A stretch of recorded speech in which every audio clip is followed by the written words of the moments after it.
Steven کووی اپنی کتاب 7 habits of highly effective people میں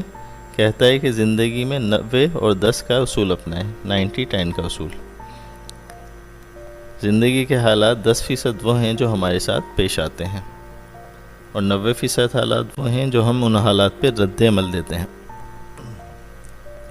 یعنی اس کا نتیجہ وہ ہوتے ہیں۔ سوچیں اگر آپ کے بچے کی سائیکل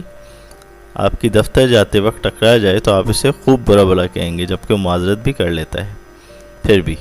یہ سن کے آپ کی بیوی ان سے آپ کو سمجھانے آتی ہے، اور پھر آپ اس سے بھی الجھ بیٹھتے ہیں۔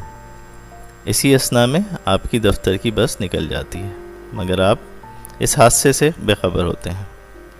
اور سارا دن گھر کے معمولی واقعے پہ غصے اور دکھ میں مبتلا رہتے ہیں۔ آپ کا باس آپ کو سخت برا بھلا کہتا ہے، یوں آپ کا دن اور کیریئر متاثر ہوتا ہے، اور آپ اس معمولی واقعے